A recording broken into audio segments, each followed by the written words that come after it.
Good day. Hi, Bomito. How are you doing? I'm good, Alvaro. This is the first podcast I'm recording, and he's my first guest. He's a very good friend of mine. He's from Nagaland. He studies with me at MIT School of Government.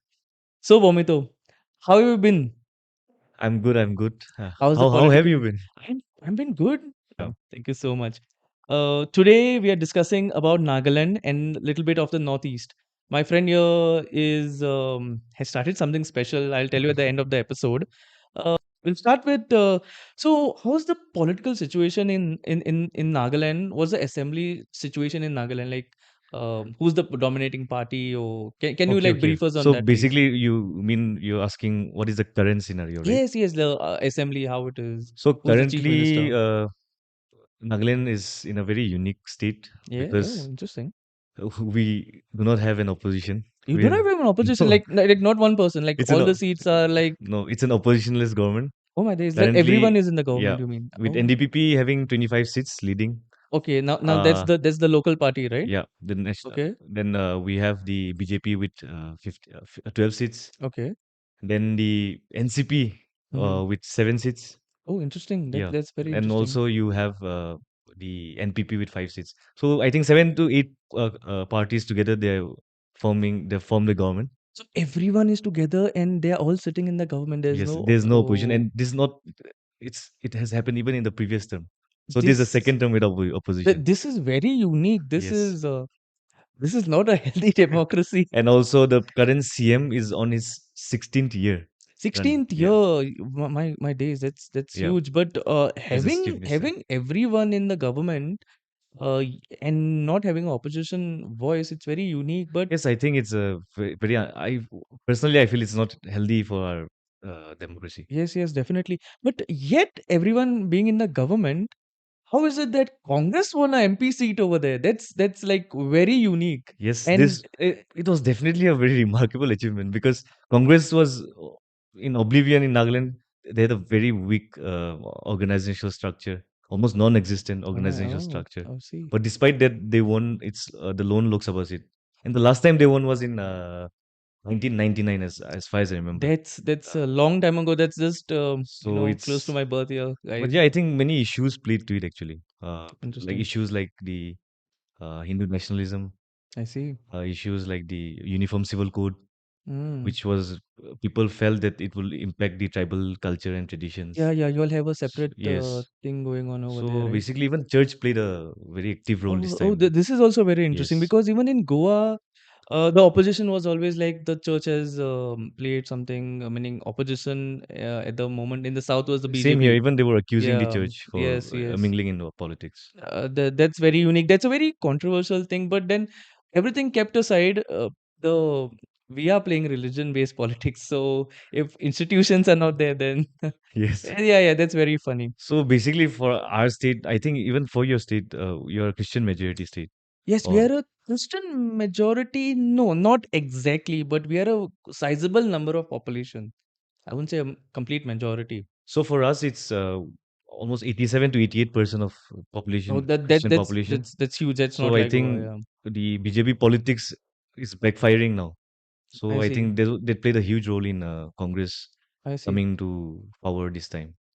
Can you like talk a little bit about what your tribal structure is over there and what is the thing? Yeah, so basically we have uh, 16 tribes. Okay. Uh, Currently, officially, we have 16 tribes in Nagaland. Mm-hmm. And it is interesting to know that each tribe has their own unique tradition, I see. culture, and its own dialect. So basically, now I'm from a Sumi tribe. Oh, I So if see. I speak to someone from a different tribe, he or she will not understand my dialect. Oh, wow, wow. So that's the tribal. That's Yeah, very unique. we have a very rich history and of culture and tradition. You should do Oh, visit once Nagaland yes, yes, when yes. you get time. I shall Yes. definitely, definitely. And which is the most dominant tribe you all have over there? So basically, the word of being dominant, I think we should not use that word much. Okay. It's not the Like right the word. Maybe big, the the major tribe, we could call it the major major. tribe in sense of Yeah, population, because yeah, so major tribes, I think we have around 6 to 7 tribes of so-called major. major tribe. Six to Yeah, seven out of the 16. yes. That's a very big number. So there are a lot of reasons and behind why they are called the major tribes. So Yes, that yes. is again a That's different story. a So I very will not different story. get into it now. We just want to know what is actually happening in your state, because on my podcast I want to explore these things, like Yes, topics that are unexplored, or just basic information for people to go. And talking about your CM specifically, he's been there oh for a yes. long time, as you said. Uh, which tribe is he from, and what tribal culture does he come from, and how does that play in his politics? Is it like that, or how does he play No, I politics? don't see much the impact of the tribal uh, on the tribal lines. Hmm. Uh, our CM, uh, it's on his 16th or 17th year as a chief minister of Nagaland. That's a Basically, long time. I think he first contested in 89, 89. and I think he as an independent candidate in 1989, and he lost the elections. So and then he came back with a Congress ticket. That was his first elections, and then he was the minister of housing, the minister of higher technical education, also the chairman of the development.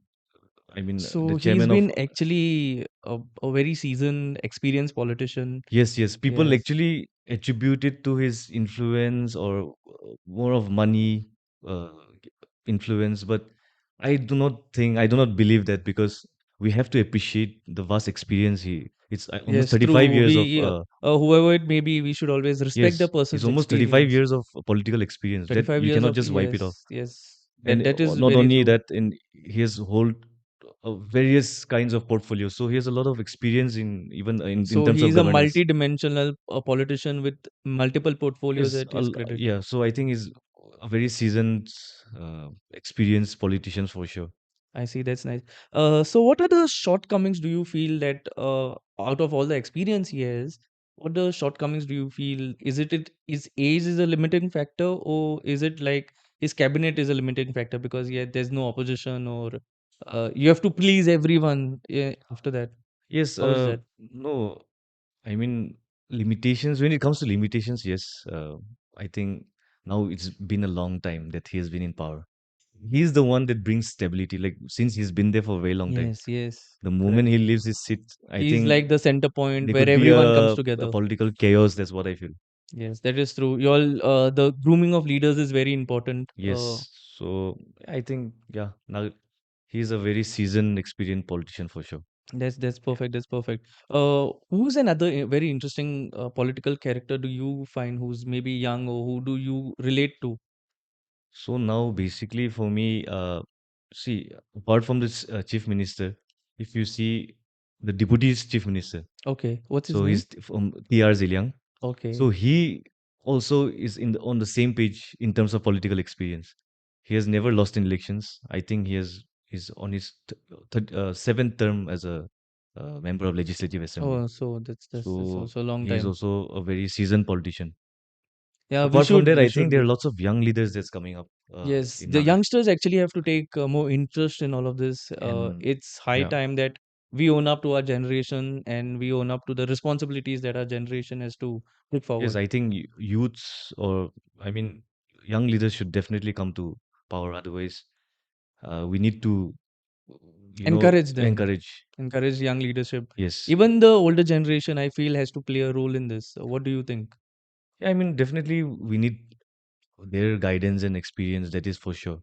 But to be updated, to have the energy, I think it's the young youth that can bring about the change, which the world is in such growing in such a fast Correct, pace, correct. so we need to be updated.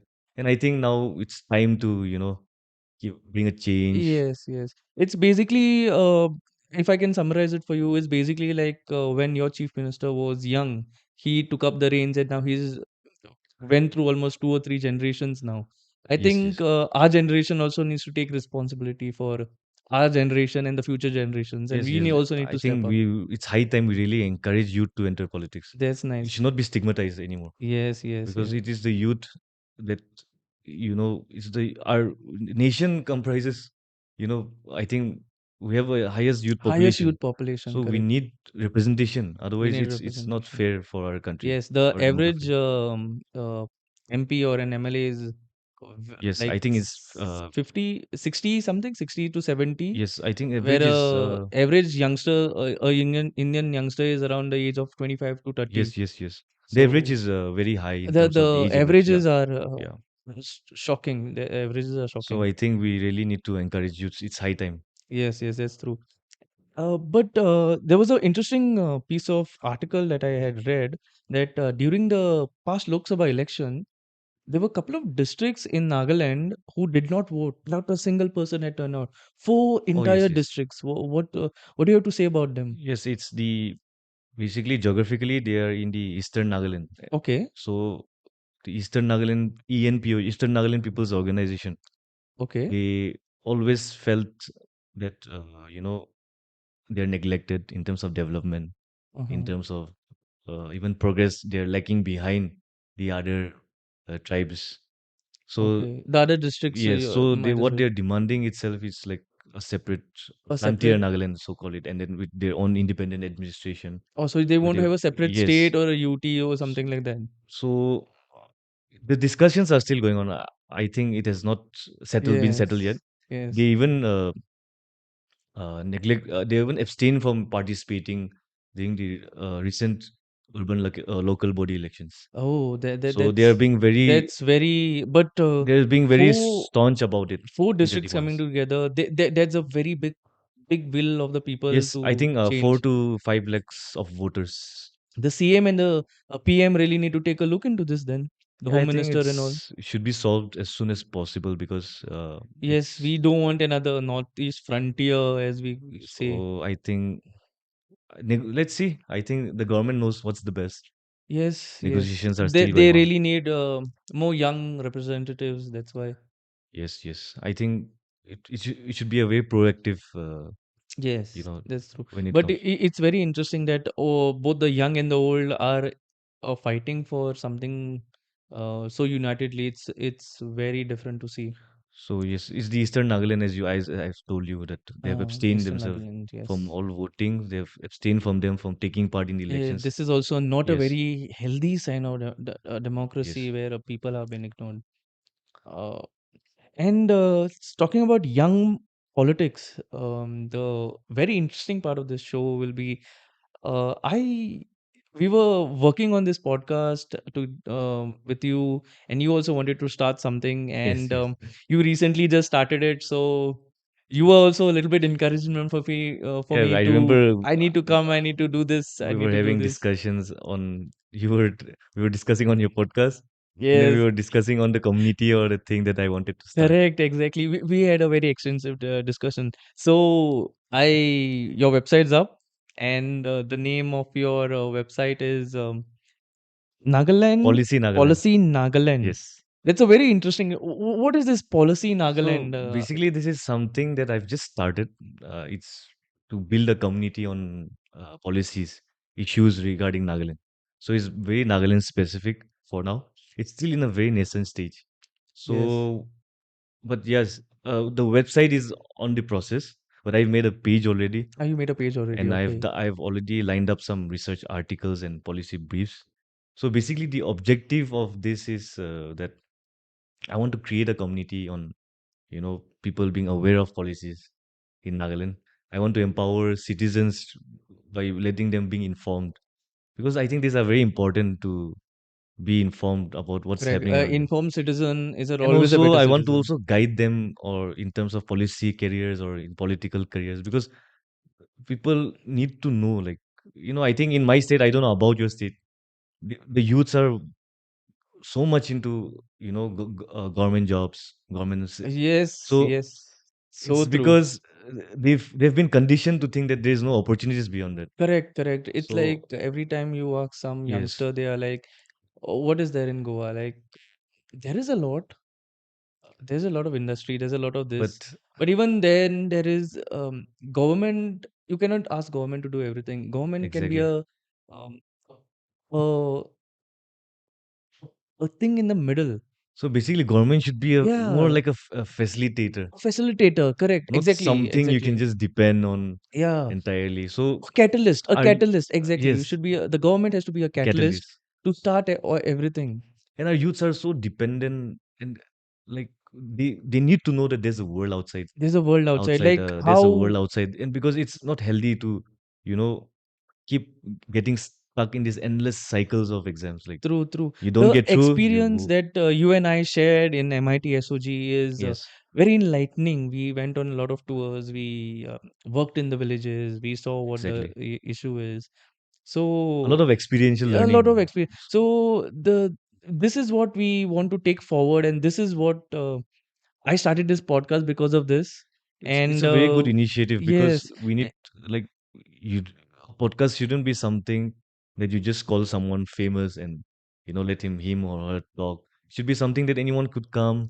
We can just have a discussion, correct, exactly. voice out or what we feel or what we inspire people through our Exactly. thoughts. And the sharing of thought between us are very similar uh, in these regards. So, what was your inspiration for starting this? Is it very close to mine, or do you have a Yes, I slightly think in a different way view on it? it's the main objective or the similar objective is, we want our people to be inspired, to be informed.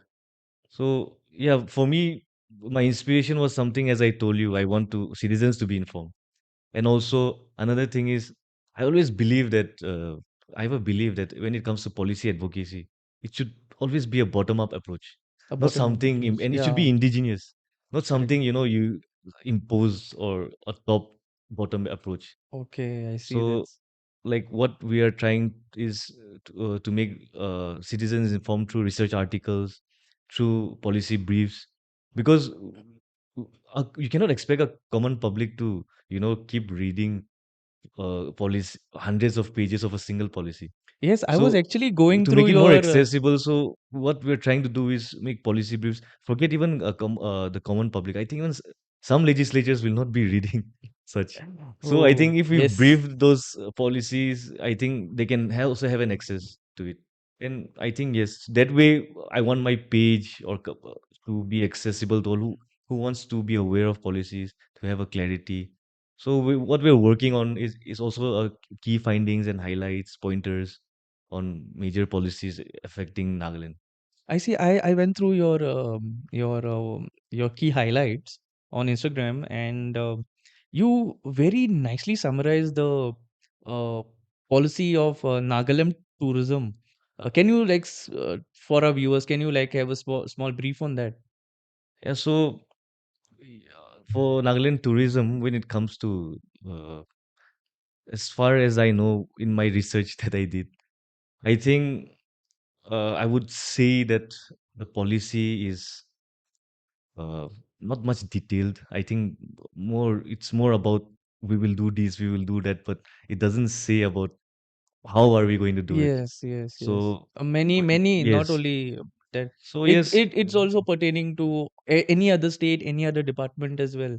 so we need kind of so basically yes, the key findings were about uh, they will have subsidies for travel operators. Mm-hmm. They will organize yearly events of tourist events, and they will be awarding those events according to its uh, popularity or success.